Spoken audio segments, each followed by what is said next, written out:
gloria a Dios. Jeremías capítulo 9, versículo 1 y 2. Es una figura poética, muy linda, pero a la misma vez es un lamento. Dice que es el lamento sobre Judá y Jerusalén. Y Jeremías expresa en el verso 1, oh, si mi cabeza se hiciese aguas. ¿Están conmigo? ¿Están conmigo, iglesia? Y mis ojos fuentes de lágrimas, para que llore día y noche los muertos de la hija de mi pueblo. Verso 2, leámoslo juntos. Oh, ¿quién me diese en el desierto un albergue de caminantes, para que dejase mi pueblo y de ellos me apartase? Porque todos ellos son adúlteros, congregación de prevaricadores. Vamos a dejar hasta ahí la palabra.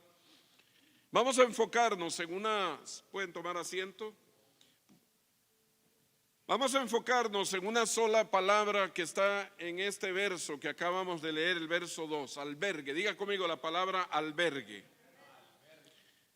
El contexto, voy a ir directo a la escritura, porque si en alguna manera nosotros nos identificamos con un albergue, alguna vez hemos estado en una playa, en una montaña, hemos hecho algún paseo con la familia o solos, no lo sé. Y en alguna manera buscamos un albergue. Un albergue es un lugar de refugio. ¿Estoy en lo cierto con ustedes? ¿Estoy en lo cierto? Todos sabemos y hemos experimentado en algún momento un albergue. Leía un poquito hoy acerca de la historia de Ana Frank. No sé si usted conoce la historia de Ana Frank o el diario de Ana Frank. Ana Frank vivía en Holanda en la Segunda Guerra Mundial, fue llevada desde niña de Alemania a Holanda siendo judía. Y cuando empezó la Segunda Guerra Mundial y el ejército alemán empezó a invadir Alemania, fuera de Alemania, y todo trayendo una persecución hacia el pueblo judío, el pueblo de Israel, el pueblo de Dios. Cuando digo invadir Alemania, porque ahí estaban habitando los judíos, y luego empezó esa persecución por toda Europa.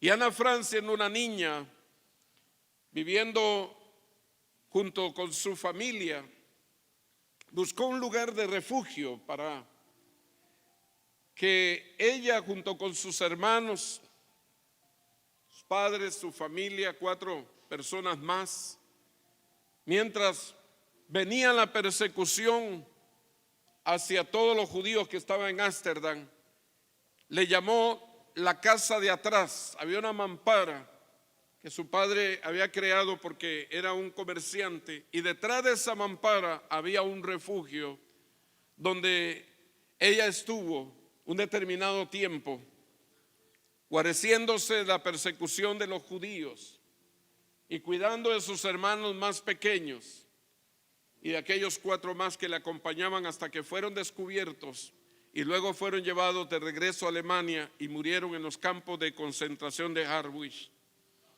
Pero mientras estuvo en ese refugio, en lo difícil, en lo consternante que era todos los días saber que estaban entre 4 paredes y viviendo en esa condición, aprendieron y experimentaron momentos de lágrimas, de tristeza, de risas, de enojo, muchas cosas que se vivieron en ese pequeño refugio. Le recomiendo leer la historia de Ana Frank, que está por todo el internet, usted puede encontrar acerca de ella. Ella encontró refugio, halló refugio para sus hermanos, halló refugio para otros más y cuidó mientras pudo de todos los que estuvieron a su alrededor. Jeremías, en esta escena, quiero que usted ponga mucha atención, en esta escena está consternado, está dolido por la condición de Judá y de Jerusalén. La hija de mi pueblo le llama Jeremías. Jeremías se conoce como el profeta llorón.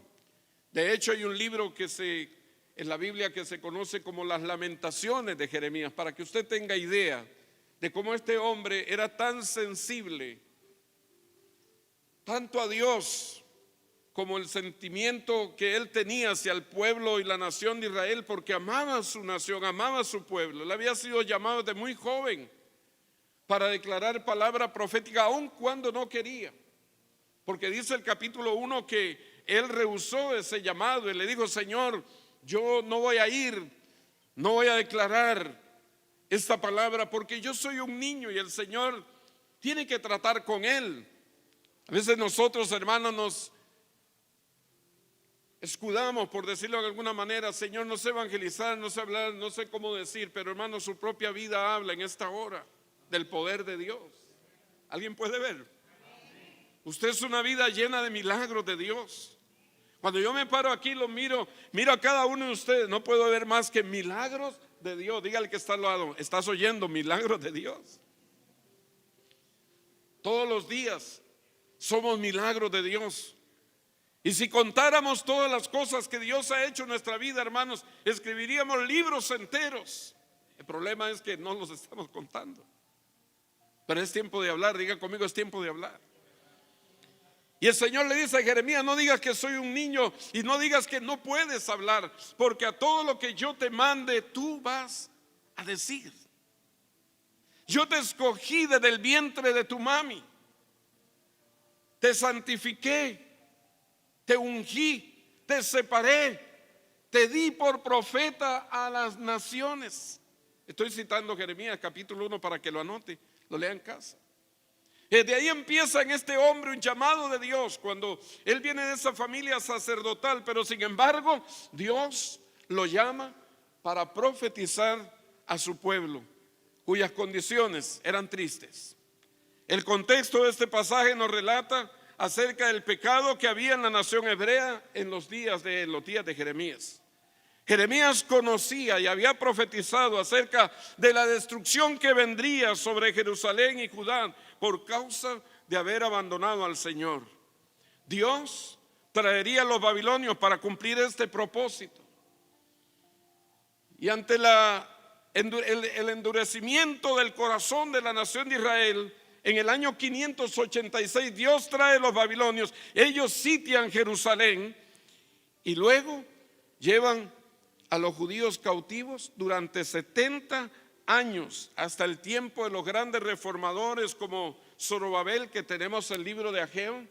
Cuando el Señor llama a Zorobabel, hijo de Salatiel, dice que Jehová, diga conmigo: Jehová. Me llama tanto la atención esta palabra: Jehová despertó el espíritu en él. No es el tema, pero sería un buen punto por qué orar. Señor, despierta mi espíritu. Abre mis ojos espirituales para ver la realidad en la que estoy viviendo. Y lléname del celo de tu Espíritu Santo para hablarle a los perdidos de tu amor, de tu gracia, de tu misericordia. Salva a mi familia, Señor, que aún no te conoce. Erradica la idolatría, el pecado, la miseria, la enfermedad. Dios, me pongo en la brecha entre tú y mi familia. Dios, salva a mi familia. ¿Cuántos pueden decirle eso al Señor? Necesitamos ese despertamiento, como hubo en Zorobabel. Luego vino Esdras, el sacerdote. Los días de Esdras, qué lindos esos días. Eran los días en que se abría, hermano, el libro de la ley, desde las 6 de la mañana hasta las 6 de la tarde, bajo el sol, bajo la lluvia, leían la palabra de nuestro Dios, porque estaban enamorados. Hermanos, perdónenme que ponga mi vida de ejemplo. Hay textos cuando yo lo leo la palabra que yo los veo y los tengo que besar. Dios quiere que volvamos a ese celo por su palabra, que nos enamoremos de su palabra. ¿Cuántos han estado enamorados alguna vez en la vida? ¿Sabe a qué le estoy hablando, no?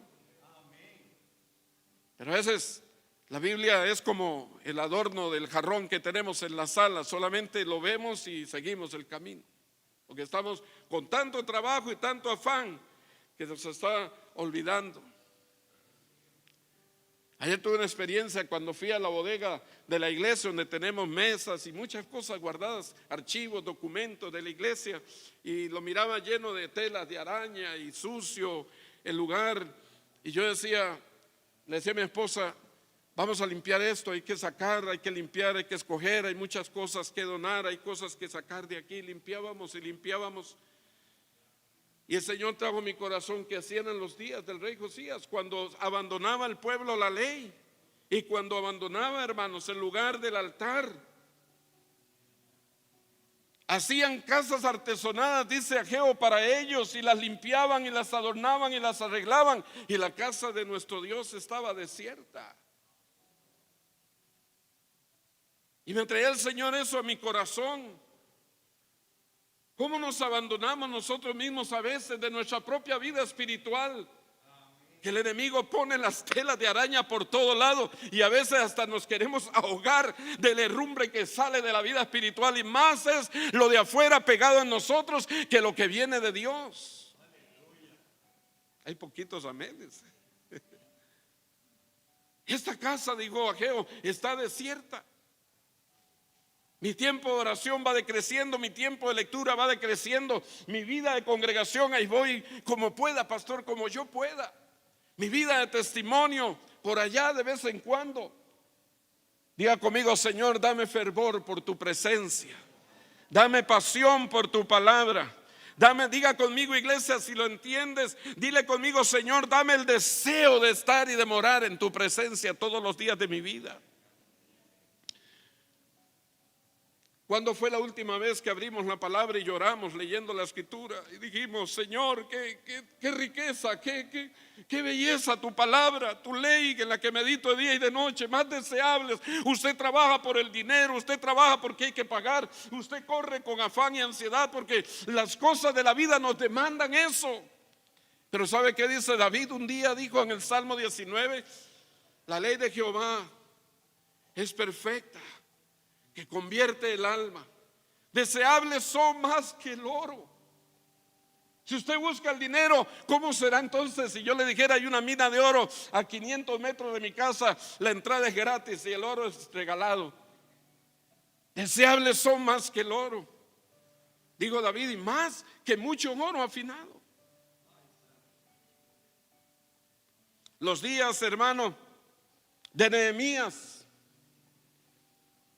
cómo tomó tiempo de ayuno y cómo pidió cartas para los gobernadores. En medio del cautiverio llevaba sus cartas sellada y firmada por el rey: abran paso a este hombre de Dios, abran paso, abran paso, abran paso. Hasta que llegó cabalgando, hermanos, hasta Jerusalén.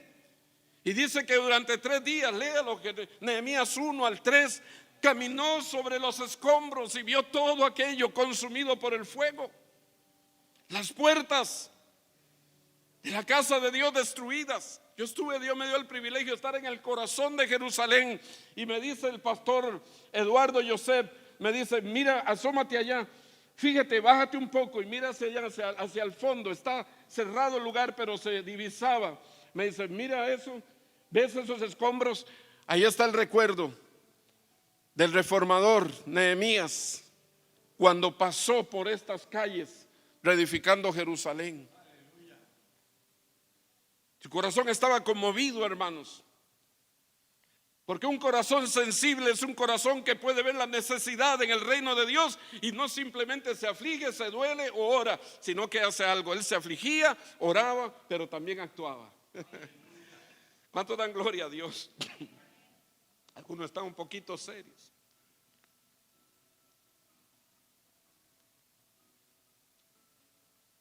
Y sabe, cuando se levantaron los muros y las puertas, ¿sabe qué clase de congregación llegó aquellos días?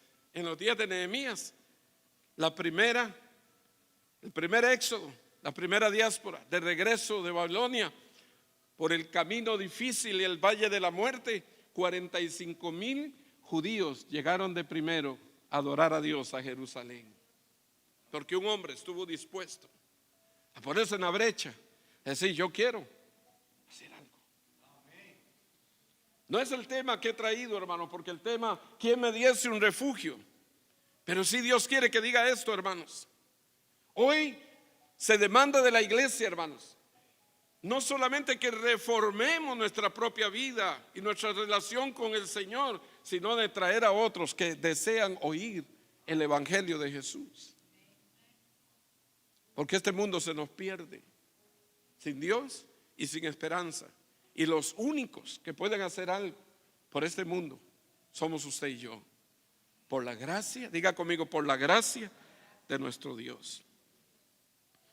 El detalle aquí es por qué Jeremías pide un albergue, ese versículo que leímos. Originalmente, el texto en el hebreo habla de un mesón. Diga conmigo, un mesón de caminantes. Diga conmigo, un mesón de caminantes. ¿Quién me diese un mesón de caminantes en el desierto? Ahora, déjeme explicarle algo. El mesón realmente servía de refugio. Diga conmigo, refugio. Refugio contra ladrones. Servía de refugio para las fieras. Servía de refugio para el frío, para guarecerse de la tempestad del desierto, el viento que sopla, que a veces vemos cómo la ciudad se oscurece por el viento del Sahara cuando llega y trae esa cantidad de alergias a nuestra ciudad. En fin, Jeremías estaba buscando un refugio. ¿Recuerdan la parábola del buen samaritano en Lucas 10? ¿Alguien la recuerda? ¿Recuerda que el buen samaritano, después de curar las heridas del que había sido robado y después de levantarlo y ponerlo en su cabalgadura, porque esa es la compasión, muy distinto a la misericordia? La misericordia nos afligimos y seguimos el camino. ¿Se acuerda Orlando, un sacerdote? Se dolió, pero pasó de lejos porque estaba muy ocupado. Un levita lo vio y se supone que ambos son servidores cristianos. Sintieron compasión, Sergio, pero la compasión va, sintieron misericordia, perdón, pero la compasión va más allá de la misericordia. Entonces este hombre, como sintió compasión, se involucró y tomó a este hombre, curó sus heridas, lo puso en la cabalgadura y lo llevó al mesón. Escriba eso para que no se lo olvide. Lo llevó al mesón, al refugio, al lugar de protección, al lugar donde no más ladrones lo iban a tocar, ni la fiera del campo, ni el frío, ni el viento lo iba a dañar. Y cuando llega al mesón, dice en la parábola del buen samaritano que le dijo al encargado del mesón: si algo más pide, añádelo a mi cuenta. ¿Qué compasión podría sentir este hombre por ese extraño que no conocía? Y el Señor pone el ejemplo y dice: ¿de cuál de estos tres tomamos escuela, tomamos ejemplo? Por supuesto, de aquel que era del norte, que había sido cruzado con gentiles, de los cuales judíos y gentiles, dice la palabra, no se llevaban entre sí. Pero eso era el mesón, un lugar de refugio, un lugar para guarecerse del frío, del viento, de los ladrones, de las fieras. Pero Jeremías pide un refugio, un albergue de caminantes, escúcheme hermano, para llorar por la hija de su pueblo, por la condición en que estaba Israel.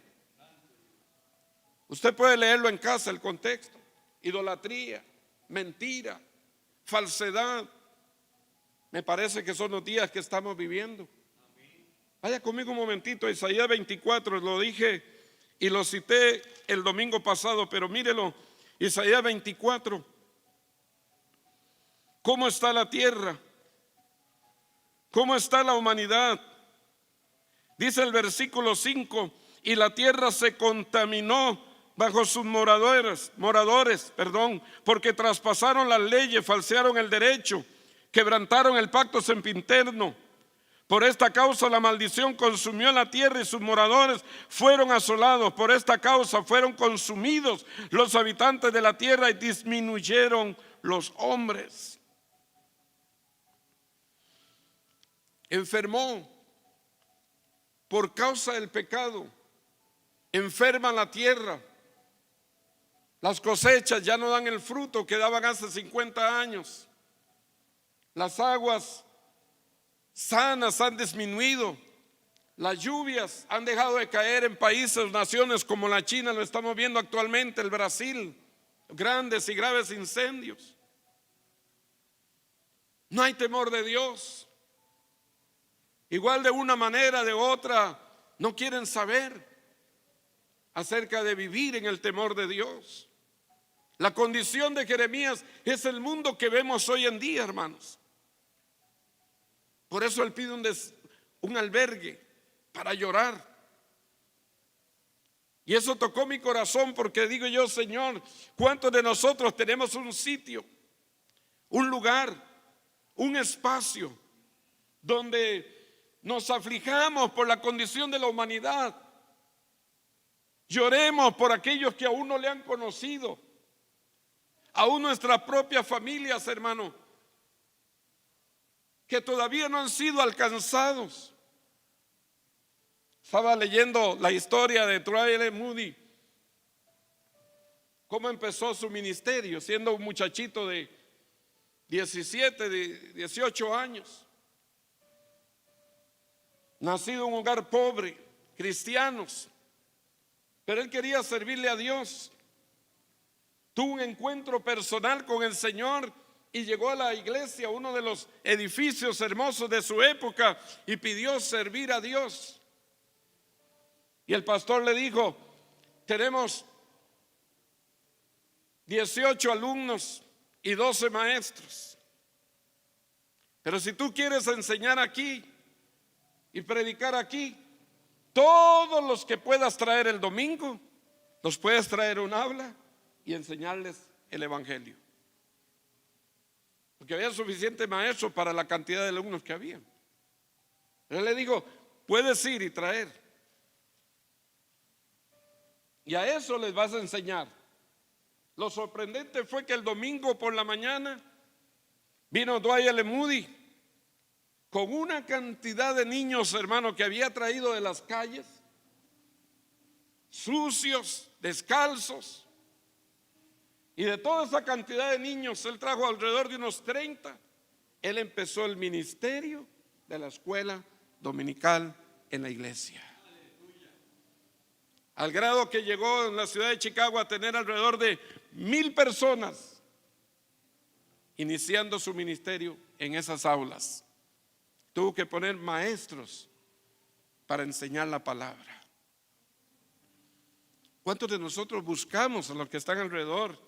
Es decir, Señor, usa mi vida, úsame para tu gloria, pero también los podemos traer para que ellos, en los que tú, Dios, me quieres usar, oigan tu palabra.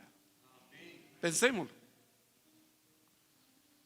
¿Cuántos de nosotros lloramos o sentimos o tenemos la sensibilidad para que ese lugar secreto, a lo mejor que tienes en tu casa, en ese pequeño espacio en el que oras, has derramado o puedes derramar las lágrimas por el pecado de esta nación, por el pecado de nuestros propios países?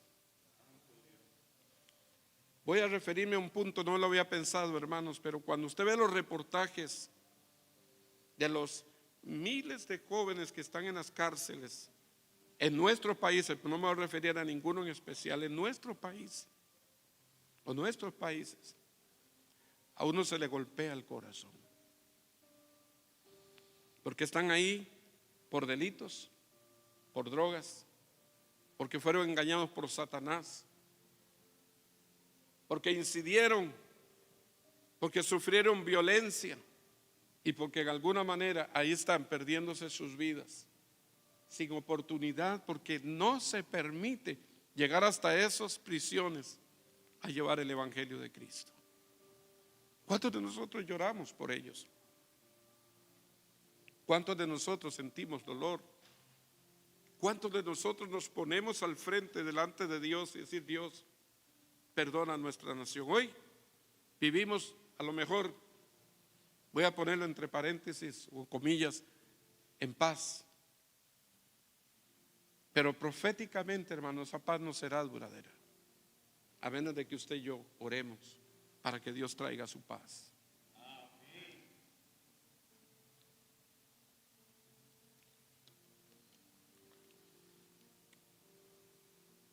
Necesitamos en el desierto en que vivimos hoy, que no es diferente a los días de Jeremías, estar bajo protección. Diga conmigo: bajo protección. Y eso no lo encontramos fuera del Señor, sino en Él. Diga conmigo: en Él. Porque necesitamos, para las cosas que vendrán sobre esta tierra, el refugio divino. A lo mejor usted ya ha llorado mucho, o a lo mejor no ha llorado, pero vienen días en que vamos a llorar. ¿Me escuchó eso, iglesia? Vienen días en los que vamos a llorar. De hecho, usted ve las noticias que a diario recibimos. A veces ya no queremos ni ver los noticieros. Vienen días en que vamos a llorar.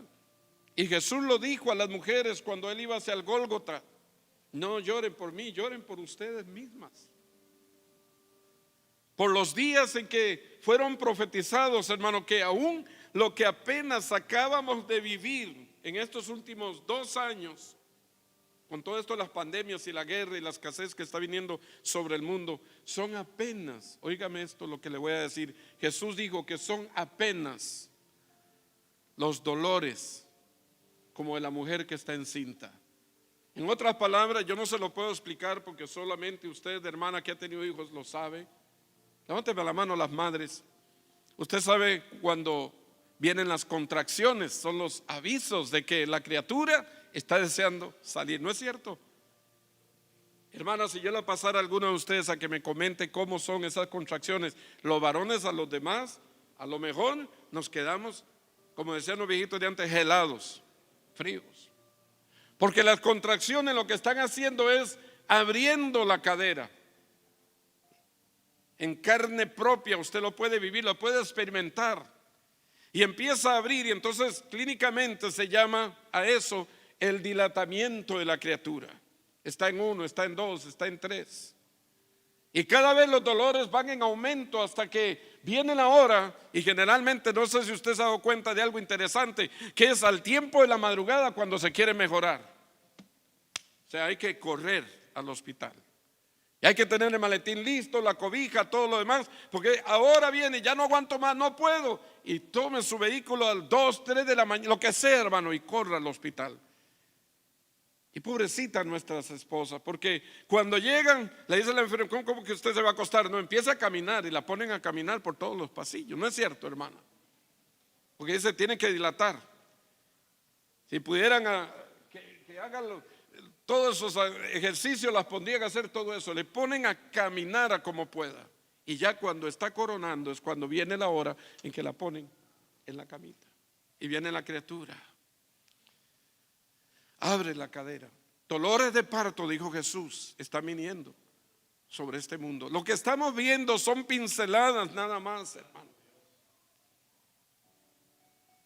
Y nos tocó a nosotros, esta generación, estar aquí presentes. Bendito, diga conmigo, bendito sea Dios por eso. ¿Sabe por qué? Porque algo Dios quiere hacer con su iglesia en este tiempo. Algo Dios quiere hacer con su iglesia en este tiempo. Y es algo glorioso, poderoso y sobrenatural. Por eso es que Dios quiere usarnos. Pero no nos va a usar si no nos ponemos en la línea con el Señor a ser profetas de su palabra. ¿Por qué necesitamos nosotros, hermano, ese refugio divino por los días que vienen sobre la tierra? Y le voy a dar la selección de algunas promesas rápidamente que nos van a ayudar a nosotros a reflexionar, porque no puedo más ni pensar, hermanos, en estos pasajes de la Biblia que Dios puso en mi corazón. Número 1, necesitamos el refugio divino porque Él, el Señor, es nuestra esperanza y nuestra confianza. ¿No oyeron eso, iglesia? ¿Por qué necesitamos, hermano, un refugio divino? Porque el Señor nuestro Dios es nuestra única esperanza y es nuestra única confianza. No hay otro. No es de otra manera. Iglesia, abran sus oídos, sus corazones a la palabra. El Salmo 91 cita a David y dice: el que habita al abrigo del Altísimo morará, dígalo conmigo, bajo la sombra del Omnipotente. ¿Está oyendo, iglesia? Diré yo a Jehová, esperanza mía, castillo mío, mi Dios en quien confiaré. No es nuestra propia fuerza. No es lo que haga el gobierno, lo que los demás puedan hacer por nosotros. No. Nuestra esperanza se llama Jesucristo.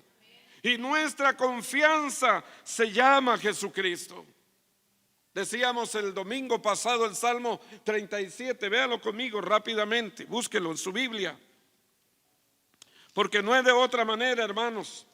El Salmo 37, mírelo ahí.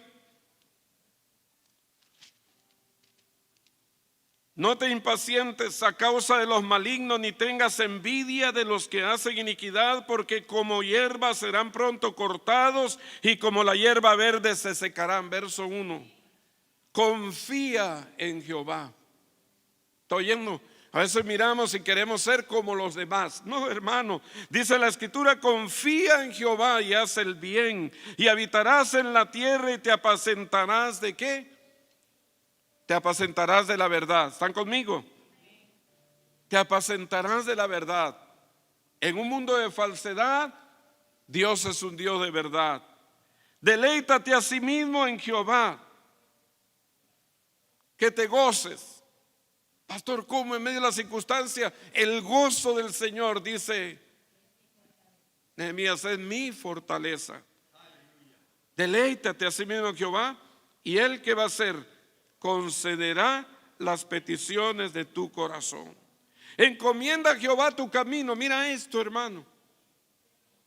Tus planes, tus negocios, tus estudios, jóvenes. ¿Qué es lo que anhelas para los años próximos en tu vida? Encomienda a Jehová tu camino y confía en Él. Señor, no sé cómo, no sé de qué manera, pero mi negocio en medio de la crisis y lo que viene sobre el mundo, tú lo vas a sostener. Porque el día que mi negocio nació, lo puse en tus manos y desde entonces te lo entregué para la gloria de tu nombre. Señor, no sé cómo voy a hacer, no tendré el dinero para los próximos meses en mi estudio, pero tú harás conforme tu misericordia, porque si me pusiste en ese lugar, tú me vas a sostener para dar testimonio de tu nombre. Encomienda a Jehová tu camino.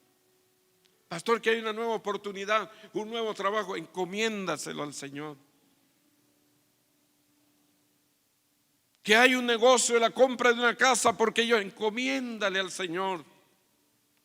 Que hay un traslado en mi familia, hay una finca, hay un negocio muy lindo, encomiéndale a Dios. Tu trabajo, tu negocio, tus estudios, y confía en el Señor. Confianza significa descansar en Él. Tú lo harás, Señor, porque si tú me guías, porque soy tu hijo, yo confío en ti. ¿Alguien puede decir amén a eso? Dice que Él hará y exhibirá tu justicia como la luz y tu derecho como el mediodía. Ese sol que brilla con esa gloria, tu justicia, porque eres un hijo de bien, eres un hijo de Dios, porque has hecho de nuestro Dios en medio del desierto en que vivimos el Dios que es nuestra esperanza y nuestra confianza. Número 2, porque Él es mi escondedero. Necesitamos que el Señor sea nuestro refugio, porque Él es nuestro escondedero. Isaías 32:2. Oiga esto, escuche la promesa. Isaías 32:2 dice: y será aquel varón, esto es profético, hablando de Jesús, como escondedero contra el viento y como refugio contra el turbión. ¿Cuál viento, pastor? El viento de las filosofías huecas que tratan de desconocer la gracia de Dios, de pensamientos vanos, de escasez, de miseria, de enfermedad, vientos que muchas veces vienen contra nosotros, turbiones o tormentas o tribulaciones que a veces pasamos. Dice que Él será como escondedero. Diga conmigo, como escondedero. Él será como arroyos de aguas en la tierra de sequedad, como sombra de gran peñasco en tierra calurosa. Eso es el Señor Jesucristo para los que hemos creído en Él. Lea Isaías 53, la escena del Mesías sufriente en la cruz. Todo lo que Él hizo para que usted y yo seamos refugiados, escondidos, guardados en Él. Isaías 58:11 dice esta promesa poderosa que quiero entregarle hoy, hermanos: Jehová te pastoreará siempre. Cuando pones tu confianza en Él, ¿quién te pastorea? ¿Quién te dirige? ¿Quién te guía? Bueno, tienes un padre, tienes una madre, hay un pastor, hay maestros. Pero aquí, en la hora de la hora, como decía mi pastor, Jehová es quien te pastorea. Jehová es quien te cuida. Jehová es quien te guarda. Cuando nosotros leemos el Salmo 23, Jehová es mi pastor, nada me faltará. ¿Entendemos lo que estamos leyendo, hermanos? ¿Sabe cuántas promesas hay? 7 promesas de Dios solamente en ese salmo. Cuando usted le dice: Señor, tú eres mi pastor, Dios mío, ¿con qué voy a pagar? ¿Cómo voy a hacer mañana? Y buscamos y corremos. Entonces, cuando usted proclama y dice: nada me faltará, es porque nuestro Dios proveerá aún hasta lo más pequeño que te haga falta en tu propia vida. Pero ¿dónde está tu confianza? ¿En quién hará por ti o en el Dios de los cielos? Nada me faltará. Leíamos el miércoles: en delicados pastos me hará descansar. O sea que Dios siempre va a proveer, hermanos, a pesar de cualquier sequedad que tengamos alrededor. Óigame bien: Jehová te pastoreará siempre. En las sequías saciará tu alma. ¿Y sabe qué hace Dios en esta promesa? Y dará vigor. Diga conmigo: vigor. ¿Qué es vigor, hermanos? Fuerzas. Eso nos levantamos de la cama y aquello traquea, hermano, y todo. Hermano, en el nombre de Jesús, bájese de la cama y estírese un poquito y digo: tú eres, Señor, quien me das vigor. Tú eres mi fuerza y mi canción. No le haga caso al traqueo, hermanos. Hágale caso a la palabra de Dios. No le haga caso al que me duele acá y me duele acá, pastor. Y cuando ya pasamos de los 50, viene la enfermedad. Qué raro me duele la rodilla. Qué raro me duele acá. Todo nos duele. Como aquel que vino al doctor y le dijo: doctor, ¿qué será lo que me pasa? Todo me duele, me toco aquí, me duele, me toco aquí, me duele, me toco aquí, me duele, me toco aquí, todo me duele. Le dice: trae para ver la mano. Y dice: pues claro, esa es semejante espina que tiene metida en el dedo. Todo te duele. Todo nos duele. Pero no le haga caso, hermano. Usted tiene que atender lo que Dios ya dijo de usted y las promesas de tu palabra. Si Él dice: Jehová te pastoreará siempre, en la sequía saciará tu alma, el Señor nos va a saciar aun cuando haya, hermanos, sequedad alrededor nuestro, y nos va a dar vigor a nuestros huesos. Y dice la palabra: y serás como huerto de riego y como manantiales de agua, cuyas aguas nunca faltan. Aleluya. O sea, un río constante, la presencia, no solamente el vigor, sino que la gente le dará gusto hablar contigo, estar contigo, porque irradias el río de Dios, la vida de Dios, el gozo de Dios a pesar de cualquier circunstancia. Brotará de ti manantiales de aguas. Eso es lo que hablas. Habla, hermano, vida. Hable bendición. Hable el gozo de Dios. Confunda al diablo, hermano, cuando quiere. El diablo muchas veces nos trae una cosa y otra, porque qué barbaridad, no vuelva a la iglesia, qué desánimo, qué situación. Eso es lo que el diablo quiere, que usted se queje 24 horas al día. Pero eso no es lo que Dios dice en su palabra. Y no es que no haya derecho, hermano, usted podría quejarse. Pero sabe una cosa: con la queja no vamos a lograr llegar al propósito de Dios, porque la queja es el ignario de Satanás. La queja es el ignario del diablo. Pero cuando en tu boca hay manantiales de agua y bendices a Dios, aún por dura que sea la prueba o la circunstancia, el diablo se confunde y va a tener que huir. Y lo demás, dice, lo oirán. Salmo 24, Samuel, oiga esto. Algunos ¿quieren café o qué es? Oiga esto, porque David dice diferente, que en todo tiempo él estaba para bendecir a Dios. ¿Y sabe qué sucede? Lo oirán. ¿Quiénes lo oirán? Los que están alrededor, y van a decir: oye, yo quiero ser como tú. ¿Qué es lo que tienes? Que en medio de tu prueba, en medio de tu problema, en medio de tu escasez, estás más bien, en vez de quejándote, alabando y bendiciendo el nombre del Señor. Porque ¿qué es lo que hay allá afuera, hermano? Si no es queja y lamento y lloro. ¿Qué es lo que hay ahí afuera? Usted no ve a la gente sonreír hoy en día. Es una cosa, sonríen cuando están alcoholizados o drogados. Pero naturalmente usted va a un supermercado, mire el rostro de la gente, hermanos. Que tu rostro irradie la presencia de Dios. Que la gente tenga que ver contigo preguntándote, oye, ¿qué tienes? Que te veo alegre cantando. Un día esto se me olvidó, hermano, que yo estaba en el supermercado y me fui a la parte de la fruta y empecé a cantar. Pero como iba cantando, bueno, yo digo que cantando, pero entonces empecé a alabar al Señor y la gente alrededor se quedó viéndome. Oye, este extraterrestre, ¿dónde salió? Y yo dije, pues yo le sigo cantando al Señor. Yo le sigo cantando al Señor. Porque para el mundo es locura lo que hacemos, pero hermanos, para el pueblo de Dios, para Dios es el poder. Es el poder, diga conmigo, es el poder de Dios. Para el mundo es locura, pero para nosotros es el poder de Dios. Cuando más alabes a Dios en medio de tu tempestad, más el diablo tendrá que huir y el mundo tendrá que reconocer que en tu vida está el poder y la gracia de nuestro Dios todopoderoso. Aleluya. Alguien diga gloria a Dios.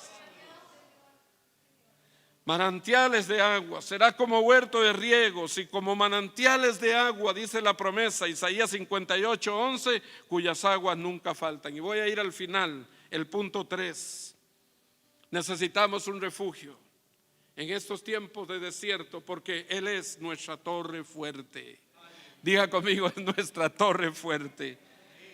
Torre fuerte, dice el proverbista, Salmo 18:10, grábelo en su corazón.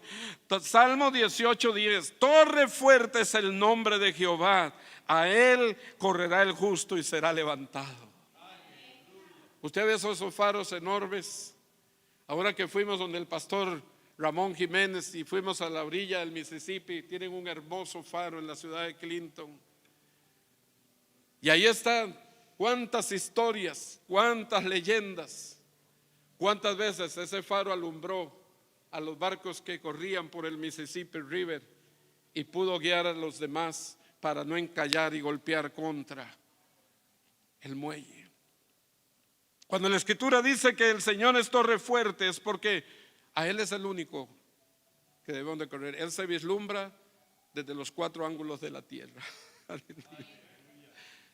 Él dice en el libro de Isaías, José dice, mirad a mí y sed salvos todos los términos de la tierra, todos. Donde quiera que se mire, norte a sur, de este a oeste, cualquiera que pueda levantar sus ojos, su mirada, y mirará al Cordero de Dios que fue inmolado de antes de la fundación del mundo. El único que es el alfa y la omega, el principio y el fin. El único que murió por ti y por mí en esa cruz del Calvario y nos dio eterna redención. Él es nuestra torre fuerte.